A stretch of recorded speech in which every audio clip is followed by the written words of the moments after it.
The morning Hugo Yoon decided to destroy his own empire, he was wearing a white suit. He slid the folder across the penthouse desk without looking up. No explanation. No hesitation. Just the soft sound of legal paper against Italian marble, and 6 years of marriage reduced to a signature line. Sign it, Simoes. The bond ceremony with Neil is in 3 weeks. 2 syndicate enforcers stood at the far wall. They didn't move. They didn't need to. In the Yoon syndicate, Hugo's word had always been gravity itself, pulling everything toward him, crushing everything beneath him. Simoes picked up the folder. He read every page. Every clause. Every asset division. Every carefully worded paragraph designed to leave him with nothing. No claim, no status, no cent bond recognition under Korean Alpha Omega family law. He read it all. Then he signed. No tears. No trembling hands. No broken Omega scent flooding the room the way Hugo probably expected. Just the clean scratch of a pen, the folder sliding back across the desk, and Simoes standing, straightening his jacket, and walking out of the penthouse without once looking back at the man who had just made the most expensive mistake of his life. 3 days later, a sealed envelope arrived. Black wax crest. Law firm letterhead, Voss and Whitmore International, Geneva. Simoes' great-uncle Edmund Voss was dead. And Simoes, the Omega Hugo just discarded like a used contract, was the sole heir to a $650 billion global real estate empire. 1 portfolio. 47 countries. And buried on page 11 of the asset register, listed under Seoul Premium Holdings. Yoon Tower. Current tenant, Yoon Syndicate LLC. Hugo didn't own his empire. He rented it. From Simoes. There was only one condition attached to the inheritance, 90 days of absolute silence. Not one word. Not one leak.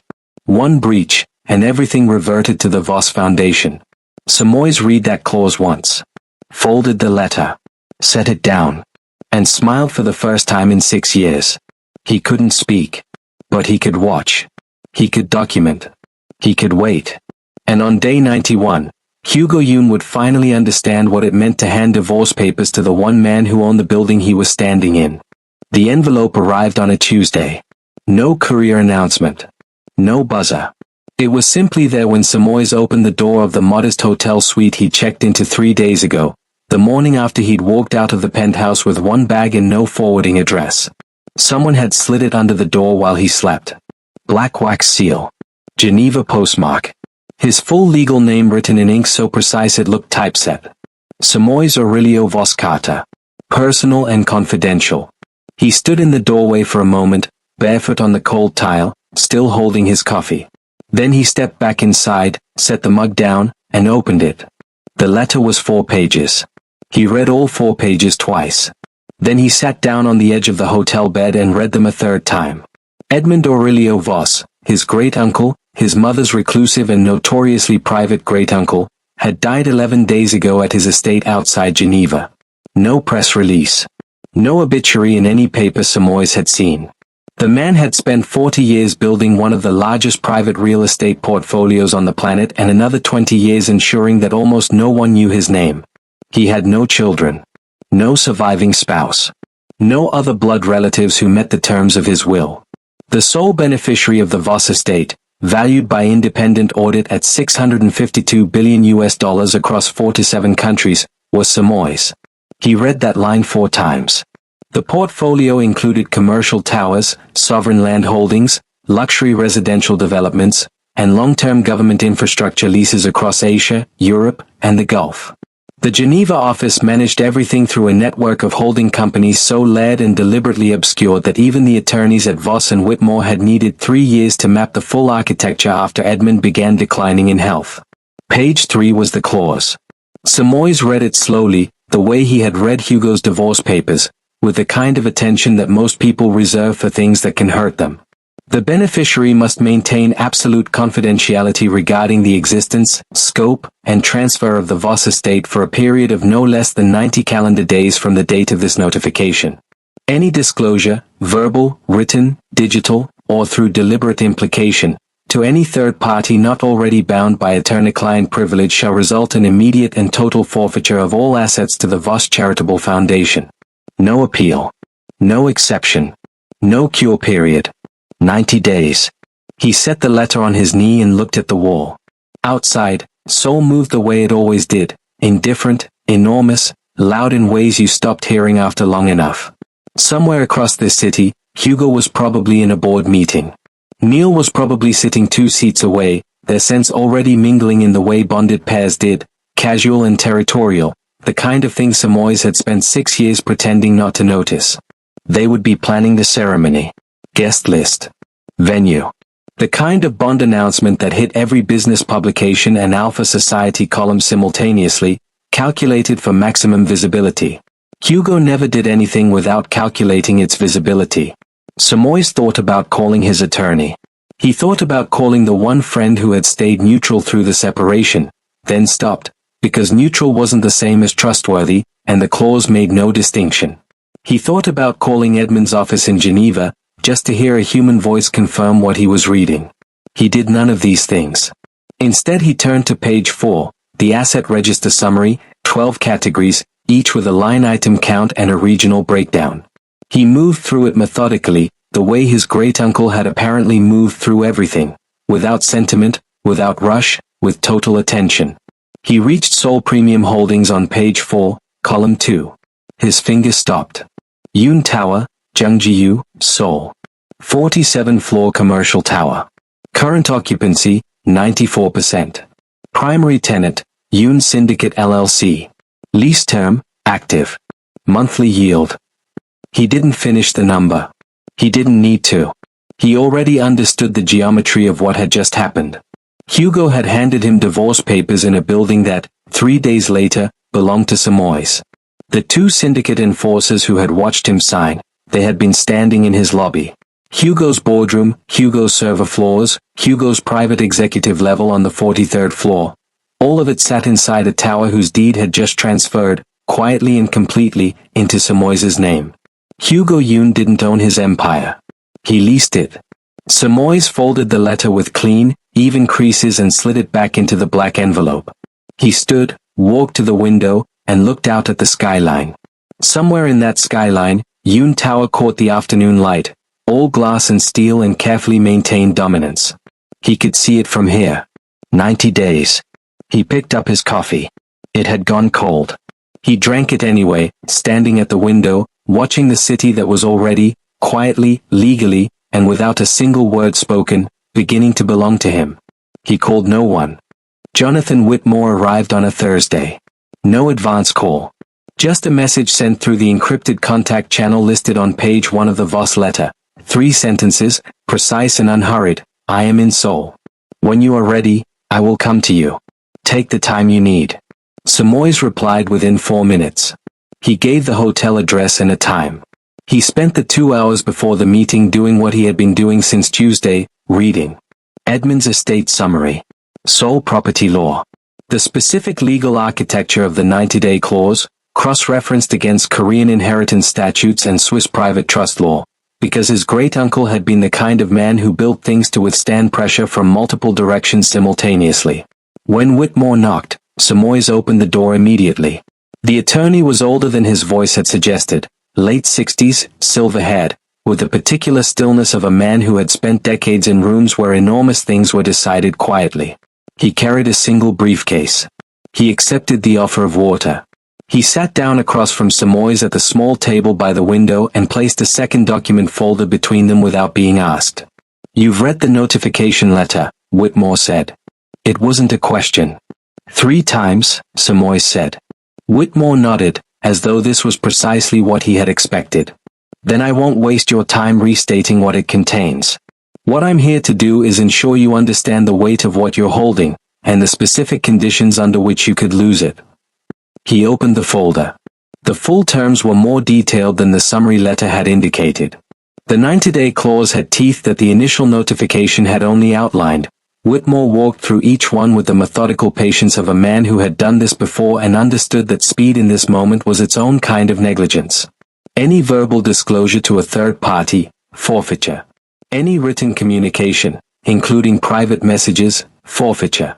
Any behavior that could be reasonably interpreted as implying knowledge of the inheritance, forfeiture. The clause did not require proof of intent. It required only proof of breach. Edmund Voss had designed it that way deliberately. He had spent a lifetime watching wealth transfer destroy families through premature disclosure, and he had built a clause with no mercy and no gray area. One breach, Whitmore said, folding his hands on the table. Not one public breach.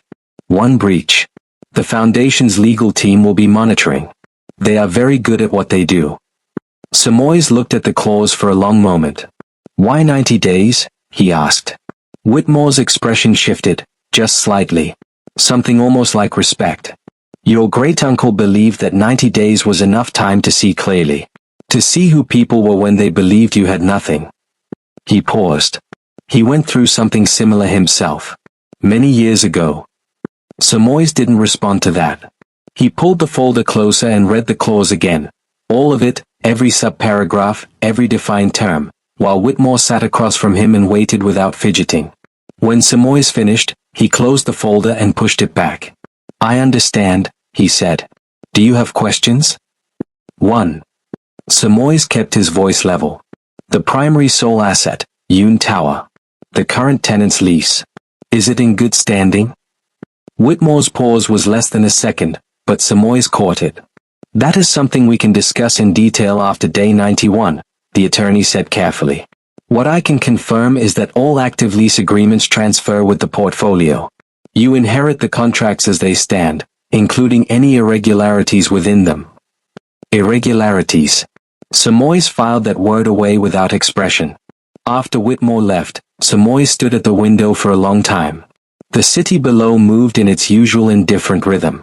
He thought about the last 6 years, the syndicate dinners he had attended without being introduced as anything more than Hugo's Omega. The meetings he had sat outside of. The asset discussions he had been excluded from, politely and completely, because Hugo had always kept those two worlds separate, the world he controlled, and Simoes. He had believed, for a long time, that proximity was the same as belonging. That surviving inside Hugo's orbit meant he had earned a place in it. He understood now that he had never needed Hugo's orbit at all. He went to the hotel desk and opened his laptop. He created a new folder, no title, no label, access protected behind a password he had never used for anything connected to the syndicate.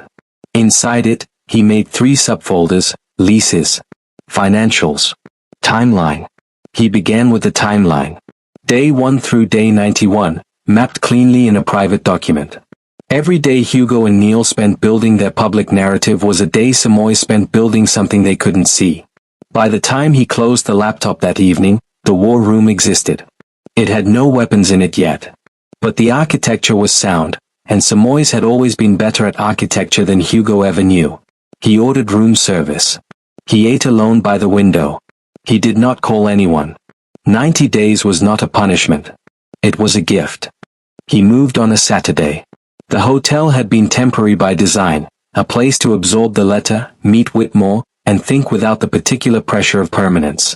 The service department Simoes chose was 12 minutes away by subway, on a mid-rise block in Mapojiu where the buildings were unremarkable and the residents kept to themselves. Monthly lease. Furnished. A desk by the window, a functional kitchen, walls that held no memory of anything. He arrived with 2 bags. The same 2 bags he had left the penthouse with. He unpacked in 40 minutes, organized the desk, set up the laptop, and placed the encrypted Voss and Whitmore contact channel on a separate browser profile that lived behind a password and a second authentication layer. Then he stood in the center of the small living room and took a slow breath. The apartment smelled like neutral cleaning product and other people's absence. No alpha pheromones embedded in the walls. No syndicate cologne that Hugo wore like a second skin. The particular cedar and iron scent that had taken Simoes 3 years of marriage to stop reacting to and another 3 to actively suppress his response to. He pressed his scent patch, the pharmaceutical-grade suppressant he'd been on since the day he'd entered the Yoon Syndicate's social world, and felt the familiar chemical quiet settle over him. No scent projection. No involuntary biological signaling. Just Simoes, contained and unreadable, the way he had learned to exist. Good. He opened the laptop and started building. They announced the bond date on a Monday. Simoes found it the way he found everything now, through the monitoring system he had quietly assembled across the first week in the apartment. 3 news alert profiles across separate accounts, none linked to his real identity. A private feed aggregating every mention of the Yoon syndicate, Hugo Yoon personally, and, because Simoes was thorough, Neil's name across business media, lifestyle press, and Alpha Society columns. The announcement hit 6 publications simultaneously. Hugo never did anything without a distribution strategy. The photographs were immaculate. Hugo in a dark suit, one hand at the small of Neil's back, both of them standing in front of what Simoes recognized immediately as the Yoon Syndicate's executive floor, the 43rd floor of Yoon Tower. Neil was wearing a pale fitted jacket, his Bond mark freshly visible at the collar, his expression calibrated to project warmth without softness. The headline across the top syndicate business publication read, Yoon Syndicate CEO announces Bond Union, a new power partnership for the next era. Simoes read the article once. Then he opened the timeline folder and added a new entry, Day 14, Bond date announcement. Media rollout. 6 simultaneous placements. Location, Yoon Tower, floor 43. He noted the floor number specifically. Floor 43 was Hugo's private executive level. Custom fitted over 8 months 3 years ago at significant cost, a cost that, Simoes now understood, had been financed through a capital improvement loan tied to the lease agreement. A loan that had transferred with the portfolio. To Simoes. He added that to the financials folder and kept reading. Over the following 2 weeks, Hugo and Neil built their narrative with the precision of a media campaign, because that was exactly what it was. Profiles in 2 English-language Korean business magazines. A joint appearance at the Gangnam Alpha Commerce Summit. Photographed arriving together, photographed at the keynote, photographed leaving. A sourced item in a lifestyle column about the Bond ceremony venue, a private rooftop event space in central Seoul, booked exclusively for the occasion, described as intimate and unprecedented for a figure of Hugo's standing. Simoes found the venue's name in the 3rd article. He added it to the leases folder and ran a quiet cross-check through the Voss and Whitmore asset register that Whitmore had left him access to. He found it on the 2nd search. The rooftop event space, registered under a hospitality holding company, was a Voss property. Mid-tier asset, consistent rental yield, managed through Seoul Premium Holdings alongside 14 other commercial event and hospitality venues in the city. Hugo had booked his Bond ceremony in a building Simoes owned. Simoes leaned back in his chair and looked at the ceiling for a moment. Outside, Mapojiu went about its evening, street vendors, the distant rhythm of the subway, ordinary life moving at its ordinary pace, completely indifferent to the geometry assembling itself on his laptop screen. He thought about what Whitmore had said. 90 days was enough time to see clearly. Edmund Voss had been right. Stripped of the penthouse, the syndicate events, the social architecture of being Hugo Yoon's Omega, Simoes could see everything with a clarity that 6 years of proximity had blurred. He could see exactly how much of what he had believed was power was actually just access. And he could see precisely what happened when access was removed and actual ownership remained. He updated all 3 folders. He activated a new alert for the event venue's corporate registration. Then he made dinner, simple, quiet, at the small kitchen counter, ate without distraction, and returned to the desk. Day 28 of 90. He had 62 days left to watch. He was nowhere near finished. The full asset map arrived on day 31. Whitmore sent it through the encrypted channel with a single accompanying line. You requested the complete Seoul Premium Holdings register. Attached. Call if you have questions. No flourish. No preamble.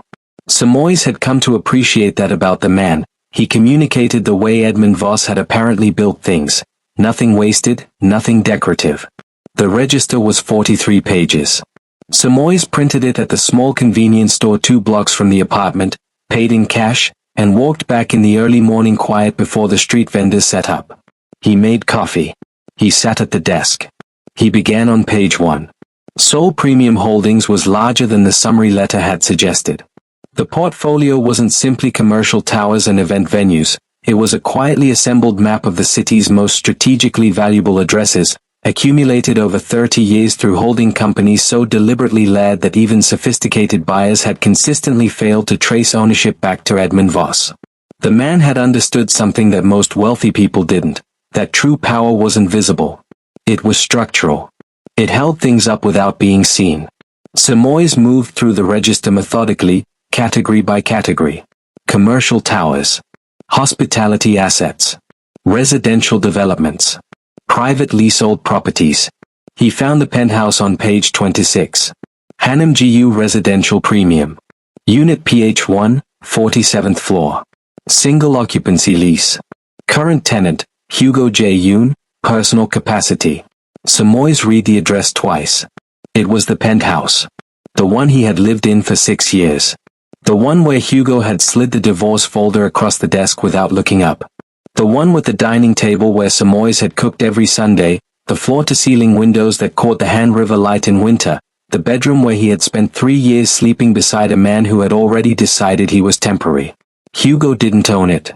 He never had. He leased it, personally, in his own name, separate from the syndicate, from a holding company that traced, through 4 corporate layers, directly to Edmund Voss. And now to Simoes. Simoes sat with that for a moment.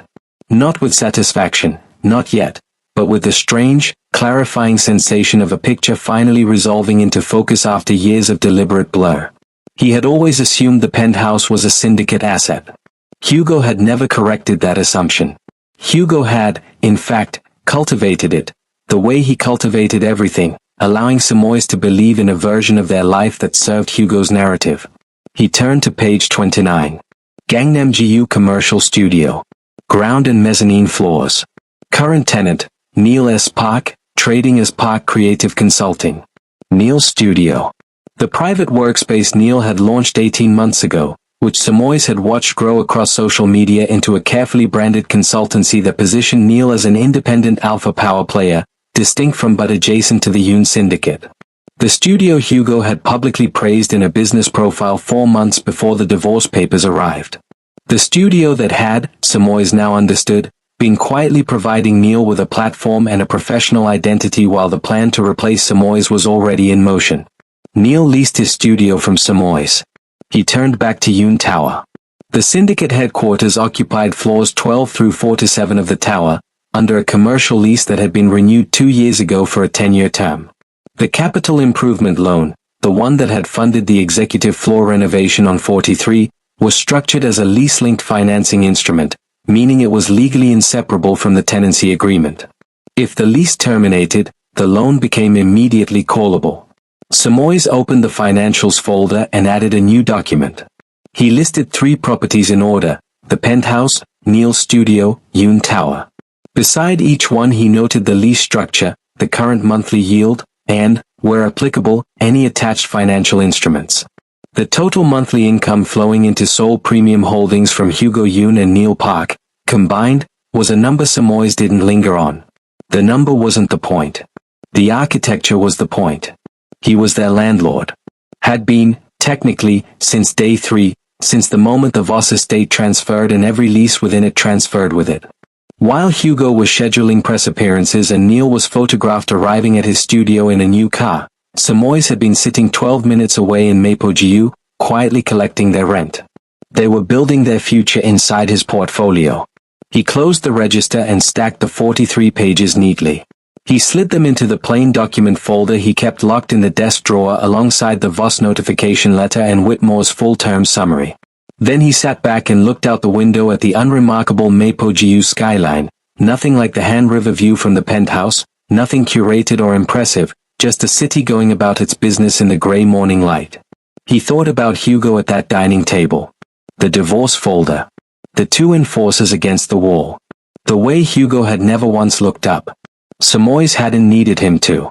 He understood now that he had been holding the deed to Hugo's confidence the entire time, and Hugo had simply never thought to check whose name was on it. He said nothing. He never did. Day 31 of 90. 59 days remaining. He made a second coffee and returned to the register.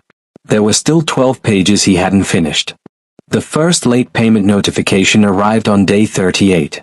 Simoes didn't find it through the encrypted channel. Whitmore's office flagged it automatically through the estate's internal monitoring system, which tracked all active lease accounts across the Seoul Premium Holdings portfolio.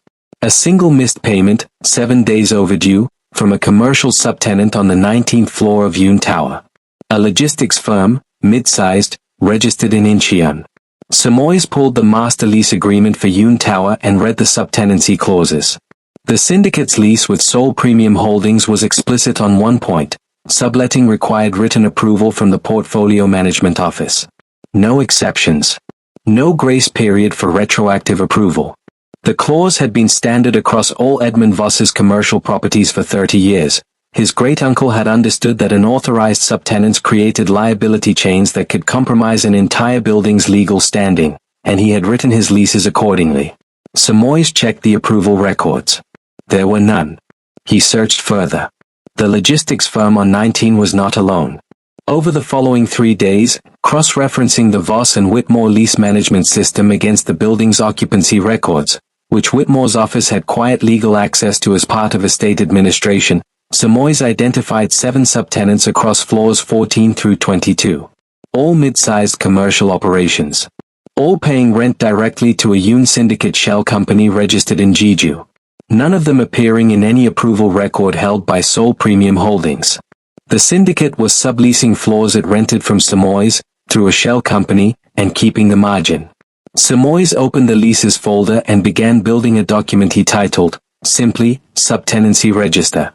He listed each unauthorized occupant, company name, floor, estimated monthly rent, date occupancy appeared to have commenced based on available records. Beside each entry he noted the specific clause of the master lease they violated and the financial exposure that created for the syndicate if the violations were formally actioned. It took him 4 hours. When he finished, he read it back once, corrected 2 formatting inconsistencies, and saved it behind the folder's secondary password layer. Then he moved to the financials. The late payment on the 19th floor had been a thread. Simoes pulled it. The Yoon Syndicate's lease payments to Seoul Premium Holdings, which had been processing, until day 3, to an account managed by the Voss Estates Geneva office, were consistent on the surface. Monthly transfers, correct amounts, arriving within the standard payment window. But the capital improvement loan attached to the Floor 43 renovation told a different story. The loan had a quarterly repayment schedule. Simoes pulled the repayment history from the financials folder Whitmore had provided and laid it against a calendar. 2 quarters in the past 18 months had been paid late. Not significantly, 11 days on one occasion, 19 on another. But the loan instrument had a specific clause: any payment more than 10 days late triggered a formal notice requirement, and 2 formal notices within a 24-month period activated an accelerated repayment option at the lender's discretion. The lender was now Simoes. He documented both late payments with their exact dates, cross-referenced against the loan instrument's penalty clauses, and added the analysis to the financials folder under a new subdocument, Loan Default Risk Assessment. He wasn't actioning anything, not yet, not for 51 more days, but he was building the legal architecture with the same patience his great-uncle had used to build the portfolio itself. Carefully. Without gaps. Neil's studio presented a different category of problem. The ground and mezzanine floor lease for Park Creative Consulting was a straightforward commercial tenancy. No subletting, no attached financing, a clean structure. But on day 44, the monitoring system flagged a business registration update. Neil had added 3 new trading names to the studio's corporate registration, all operating from the same Gangnam address. Simoes pulled the lease. The permitted use clause restricted the premises to consulting and creative services under the registered business name. Operating multiple distinct commercial entities from the same leasehold without amendment to the permitted use clause was a breach, minor in isolation, significant as part of a pattern. He added it to a new document, Neil S. Park, Lease Compliance Review. 1 entry, dated, clause referenced, unemotional. By day 47, the file had grown considerably. 3 folders, 11 documents, 47 individual entries cross-referenced across lease agreements, financial records, and corporate registration data. Simoes had developed a nightly routine, an hour after dinner, at the desk, updating the file with whatever the monitoring system or his own research had surfaced during the day. He worked without music, without distraction, in the quiet of the Mapo-Gu apartment with the city a low hum below the window. He was precise the way Edmund had been precise, not because precision felt good, but because precision was the only thing that held in court. On day 47, he sent Whitmore a single message through the encrypted channel. When we reach day 91, I will need the estate's legal team available from 7 a.m. Seoul time. Please confirm capacity. Whitmore replied in 11 minutes, confirmed. We will be ready. Simoes closed the laptop. The file wasn't finished. He had 43 days left to add to it, and he intended to use every one of them. He was not building a case out of anger. He was building it out of accuracy, and accuracy, in his experience, was the only weapon that never ran out of ammunition. The Voss Tower acquisition bid appeared in Simoes' monitoring feed on day 52. Not as a news item, it was too early for that, still moving through the quiet pre-announcement channels where major commercial acquisitions lived before they became public. It surfaced through a corporate filing, a letter of intent, registered with Seoul's Commercial Property Authority, from a holding company called HY Capital Partners. The filing was sparse by design, a single page, an address, a reference number. But Simoes had spent 7 weeks building pattern recognition, and HY Capital Partners had Hugo Yoon's structural fingerprints on every line. He pulled the filing and read it twice. Voss Tower was a separate asset from Yoon Tower, a newer development in Uido, 41 floors, currently in the final stage of its first full occupancy cycle. It was the crown jewel of the Seoul Premium Holdings portfolio, valued independently at just under $12 billion, and it had been Edmund Voss's most recent major acquisition, completed 14 months before his death. Hugo was attempting to buy it. Not knowing, because he had no mechanism to know, that the seller he was trying to negotiate with was the man whose divorce papers he had filed 5 weeks ago. Simoes added the filing to the leases folder under a new document, HY Capital Partners, Acquisition Attempt, Voss Tower. He noted the date, the filing reference, and a single observation at the bottom. Whitmore's office to be advised, no response to any acquisition inquiry until day 91. He sent Whitmore the document that evening. The reply came back within the hour, understood. All acquisition inquiries for Voss Tower are being held at intake. No substantive response will issue before day 91. Hugo was trying to buy a building from an estate that was already closed. He just didn't know it yet. Neil called on day 58. Not Simoes' current number, that one was new, known only to Whitmore's office and one former colleague Simoes trusted with nothing sensitive. Neil called the old number, the one still attached to the account Simoes maintained as a passive presence, monitored but rarely checked. The voicemail was 40 seconds. Neil's voice was warm in the particular calibrated way it always had been, the tone he used when he wanted something and preferred you not notice. Simoes. It's been a while. I know things ended badly and I won't pretend otherwise. But there are some loose administrative matters with the asset settlement that still need your signature. Nothing complicated. Hugo just wants to close the file cleanly. Can we meet? Somewhere quiet. I'll come to you. Simoes listened to it once. Then he sat with it for a moment. Loose administrative matters. Hugo wanted to close the file cleanly. He understood exactly what that meant. The divorce settlement had been structured to leave Simoes with nothing, but some residual marital asset claims existed under Korean Omega Alpha family law that required explicit written waiver, clauses that Hugo's attorneys had apparently flagged as insufficiently addressed in the original filing. Hugo needed Simoes' signature to fully insulate himself. And he had sent Neil to get it, because Neil had always been the softer instrument. The one who knew which angles of a room to stand in. Simoes called Neil back. Thursday, he said. Afternoon.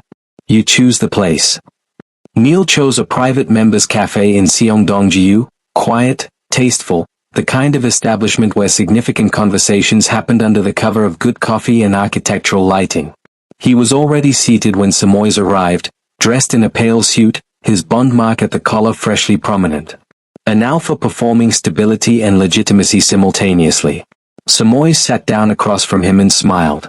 It was a real smile, unhurried, settled, the expression of a man who had nowhere else to be and no particular anxiety about being here. It was, Simoes had found over the past weeks, the most unsettling thing he could offer anyone who expected to find him diminished. Neil recovered quickly. He was practiced at recovery. You look well, he said. I am well, Simoes said. The documents arrived with the coffee. 3 pages, pre-tabbed at the signature lines. Neil slid them across with a hand that carried the easy confidence of someone who expected minimal resistance. Simoes picked them up and read them. All 3 pages, every clause, every defined term, the same way he read everything.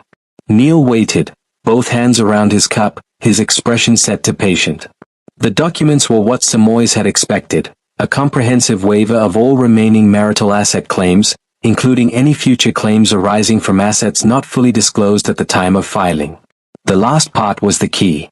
Assets not fully disclosed at the time of filing. Hugo's attorneys were thorough. They wanted Simoes to sign away any claim he might make if something emerged later, something Hugo had enlisted, or had deliberately undervalued, or had structured through a holding company to obscure. They wanted him to sign away Yoon Tower. They simply didn't know he already owned it. Simoes set the documents down. He smiled again, the same unhurried expression, and picked up his coffee. "I'll need to have these reviewed by my attorney before I sign anything," he said. "Standard process. I'm sure you understand." Neil's warmth recalibrated almost imperceptibly. "Of course. How long do you think that will take?" "Hard to say," Simoes said pleasantly. "These things move at their own pace." They sat for another 20 minutes. Neil made 2 more careful attempts, framing the waiver as a formality, then as a courtesy to a clean ending. Simoes listened to both with genuine seeming attention and said nothing committal to either. When they stood to leave, Neil placed a hand briefly on Simoes' arm, the old familiar gesture, the one that had once meant friendship and now meant pressure dressed as warmth. "Hugo just wants this finished," Neil said quietly. Simoes looked at him for a moment. Then he smiled, for the 3rd time, the same smile, the one that gave nothing away. "I know," he said. "So do I." He left first. He didn't look back. Outside, the afternoon light fell clean and cold across the street. Simoes walked to the subway, hands in his pockets, pace unhurried. Day 58 of 90. 32 days remaining. He had not signed a single thing. He set his alarm for 5:45 a.m. Not because he needed the extra time. Everything had been prepared for days, the documents drafted and reviewed by Whitmore's team, the sequence mapped and confirmed, each action assigned a precise order and a precise time. He set it early because he wanted the quiet. One last morning of stillness before the architecture he had been building for 90 days became something that could not be undone. He made coffee. He stood at the window in the Mapogeu apartment and watched the city come up slowly out of the dark, lights finding their shapes, the sky moving from black to the particular blue-gray that Seoul wore just before sunrise. He thought about Edmund Voss, who had built a $650 billion empire from exactly this kind of patience. Who had understood that the most durable power wasn't the kind that announced itself. At 6:30 a.m., he opened the laptop and sent Whitmore a single message: "Ready. Proceed as planned from your end. I'll begin at 7. The reply came in 4 minutes: "Legal team is standing by. Godspeed, Mr. Voss." Simoes read the name, Mr. Voss, and said nothing. Then he opened the first document. At 7 a.m. precisely, the estate's legal team issued formal notice of lease termination to Yoon Syndicate LLC for their commercial tenancy of floors 12 through 47 of Yoon Tower. The grounds were documented across 31 pages, 7 unauthorized subtenancies in breach of the master lease agreement, 2 instances of late loan repayment activating the accelerated repayment clause on the floor 43 capital improvement financing, and a pattern of corporate misrepresentation in the subtenant shell company structure that constituted material breach under the lease's fraud provisions. The notice gave the syndicate 60 days to vacate. It also attached a formal demand for immediate repayment of the capital improvement loan, the full outstanding balance, callable under the clause Simoes had identified on day 38, due within 14 business days. Simoes didn't send that one himself. Whitmore's team handled it, clean and institutional, the way legal instruments were supposed to move. But he watched the confirmation come through on the encrypted channel at 7:08 a.m. and added it to the file under a single new entry: lease termination issued. Yoon Tower. At 7:30 a.m., a separate notice issued to Hugo J. Yoon personally, regarding the residential lease for Penthouse PH1, Hanam GU. The grounds here were narrower but sufficient. A clause in the personal lease prohibited use of the premises for business purposes without written consent. Hugo had, over 6 years, routinely used the penthouse for syndicate meetings, a fact documented in social media photographs, published profiles, and one particularly detailed magazine feature on Hugo's work-life integration that named the penthouse explicitly as a primary meeting location. The personal lease termination gave Hugo 30 days. 30 days to vacate the home he had lived in for 6 years, the home he had delivered divorce papers in, the home he had never once considered might belong to someone else. At 8:15 a.m., notice of lease termination issued to Neil S. Park, trading as Park Creative Consulting, for the ground and mezzanine floor studio in Gangnam Gu.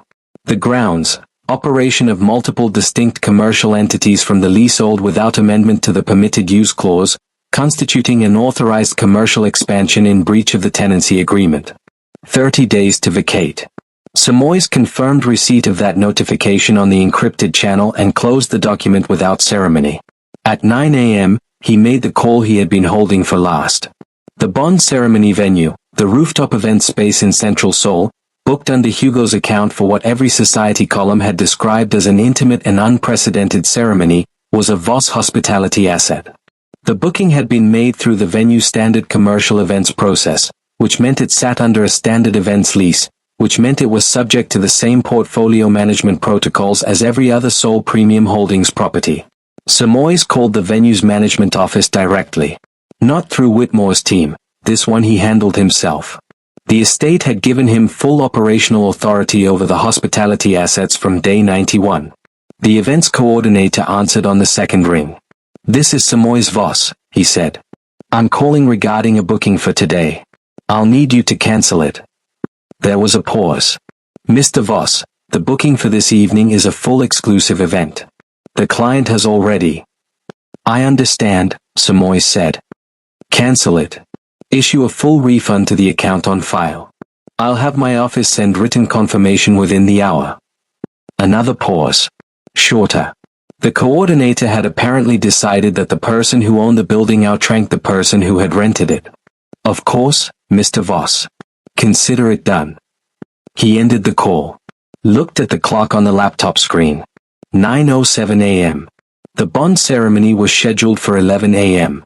Hugo's first call came at 9:34 a.m., to the old number, the passive account, the one Simoes monitored but rarely answered.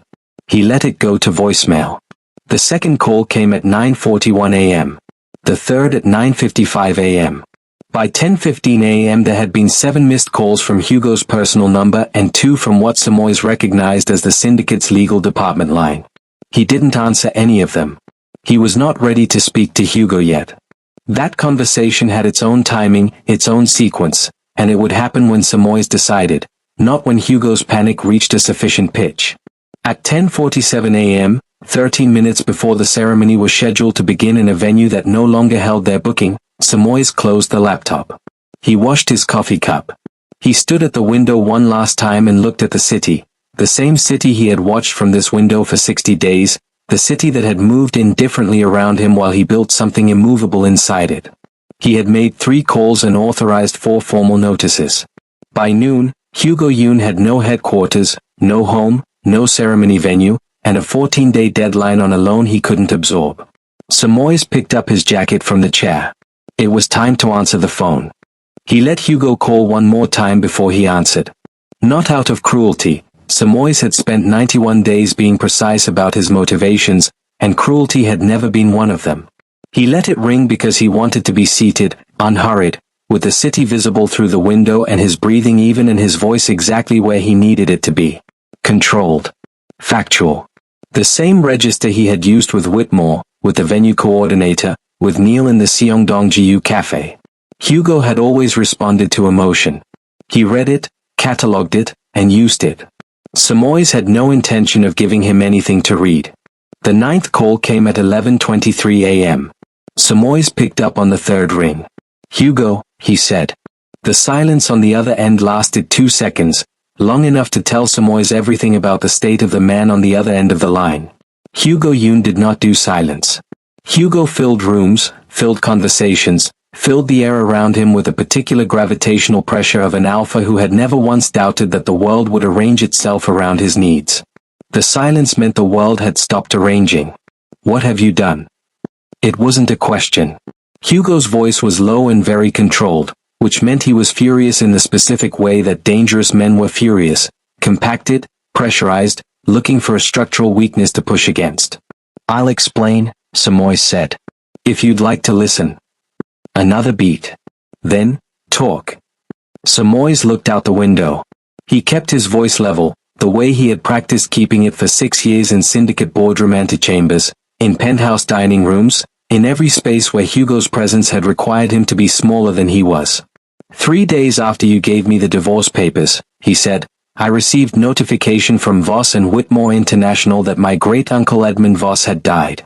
He named me sole heir to his estate. The estate is valued at $652 billion. It includes, among other holdings, the Sol Premium Holdings portfolio." He paused, not for effect, but to let the information settle into its proper shape. Sol Premium Holdings is the registered owner of Yoon Tower. Your syndicate has leased floors 12 through 47 under a commercial tenancy agreement. That agreement transferred to me on day 3. You have been my tenant since the morning after I left the penthouse. The sound that came from Hugo's end was not a word. It was the compressed exhale of a man absorbing something structural, not an insult, not a betrayal in the emotional register he was built to process, but a factual reorganization of the architecture he had believed his life was built on. Simoes continued. "The lease termination issued this morning is grounded in documented breach. 7 unauthorized subtenancies on floors 14 through 22, operating through a JIJA-registered shell company without written approval from the Portfolio Management Office. 2 instances of late repayment on the capital improvement loan attached to the floor 43 renovation, triggering the accelerated repayment clause. The full outstanding loan balance is due within 14 business days. Whitmore's office will send the formal demand to your legal team today if it hasn't arrived already." He heard Hugo draw breath, the kind of breath that preceded either argument or calculation. Hugo chose calculation. "The subtenancies can be regularized. The loan cannot be renegotiated," Simoes said. "The accelerated repayment clause is unconditional. It was in the original instrument. Your legal team signed it." A silence. Longer this time. "The penthouse," Hugo said. His voice had shifted, something underneath the control now, something that Simoes recognized as the particular quality of a man confronting a loss he hadn't budgeted for. "I've lived there for 6 years." "You've leased it for 6 years," Simoes said.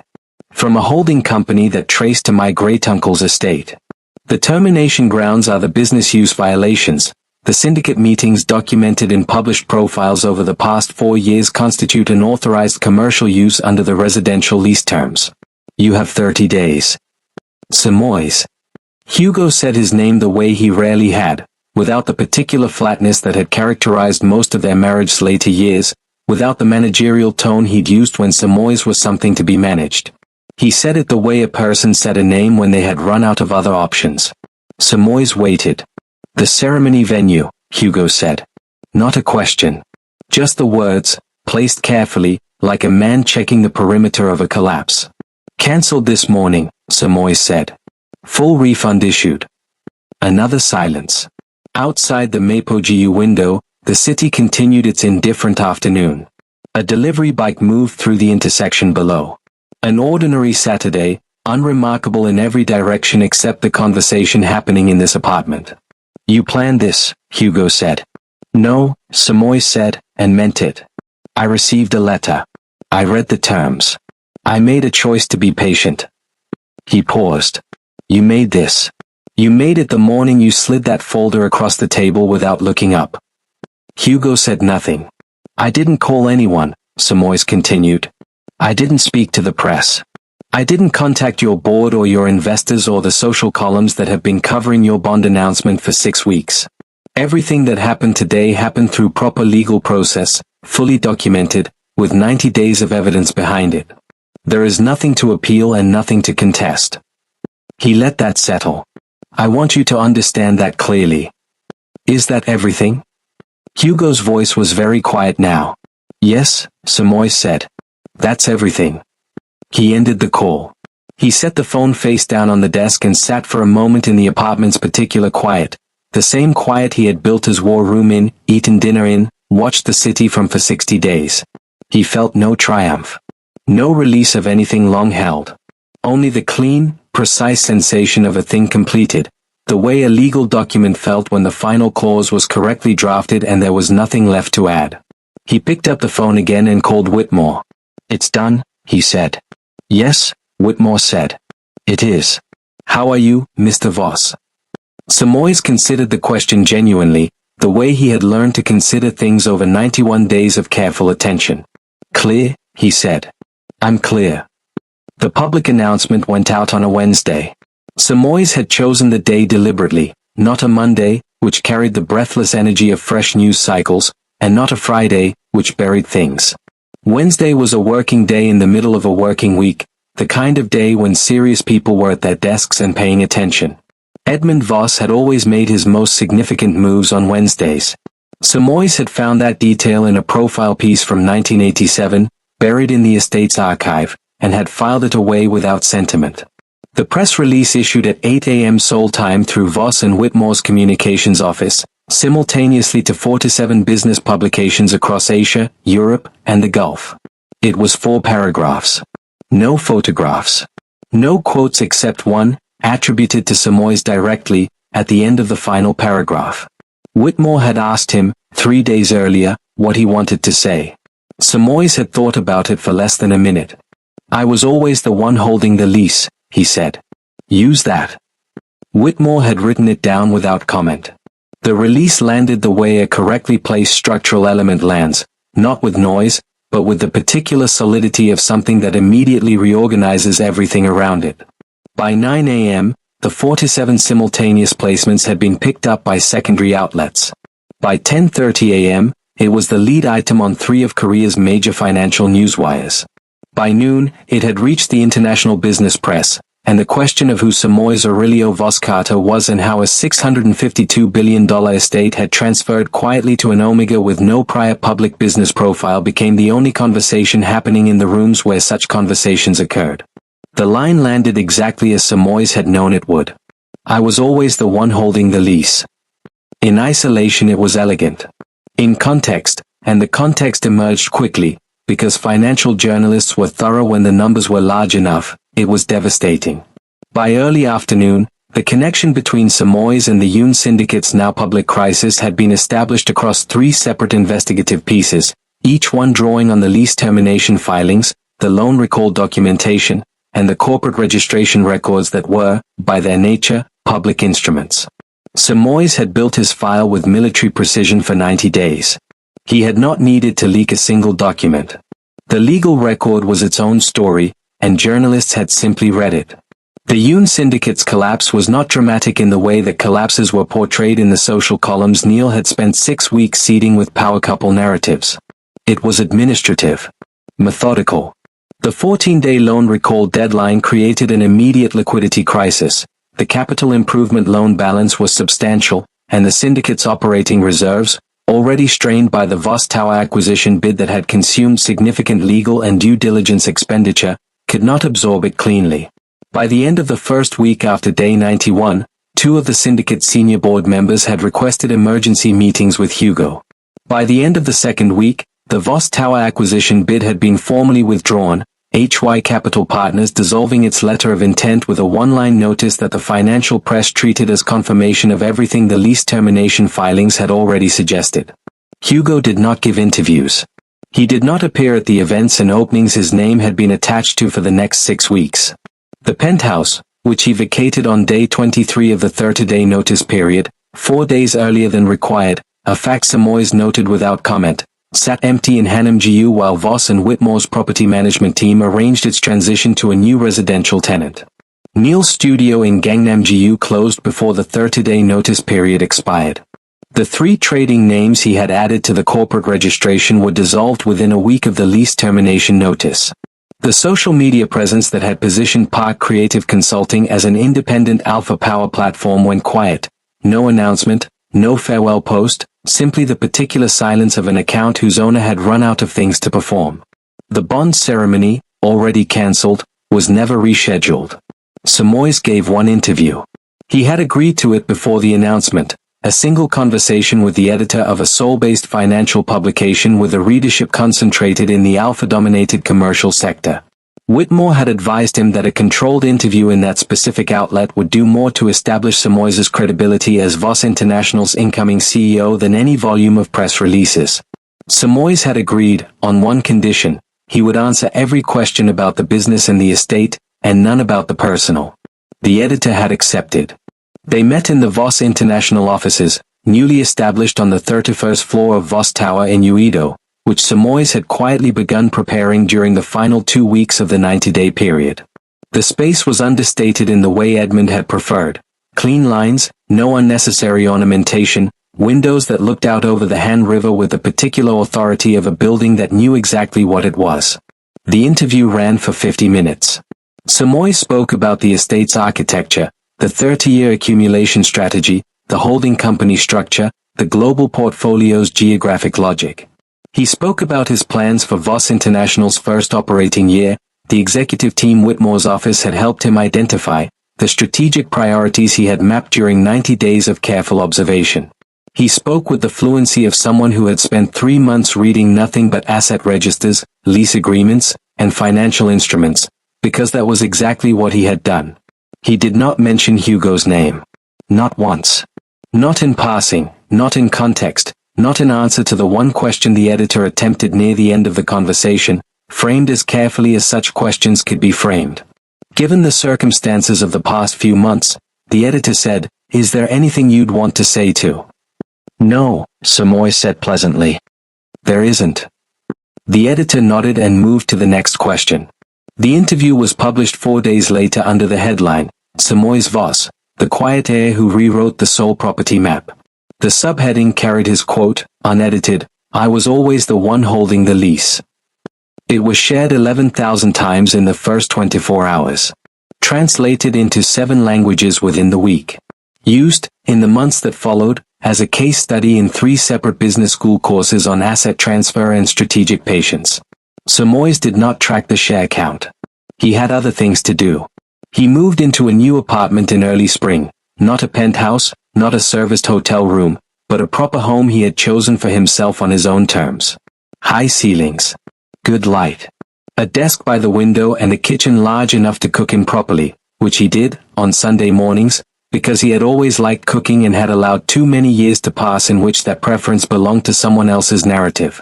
On the first Sunday morning in the new apartment, he made coffee and stood at the window and looked out at the city. Not the syndicate city, not Hugo's city. His city, the one that had been quietly, legally, and completely his since the morning a sealed envelope arrived with a black wax seal and changed the geometry of everything. He thought about Edmund Voss, who had built an empire on patience and precision and the understanding that silence, deployed correctly, was the most powerful language available to a person who knew what they were holding. He thought about the dining table.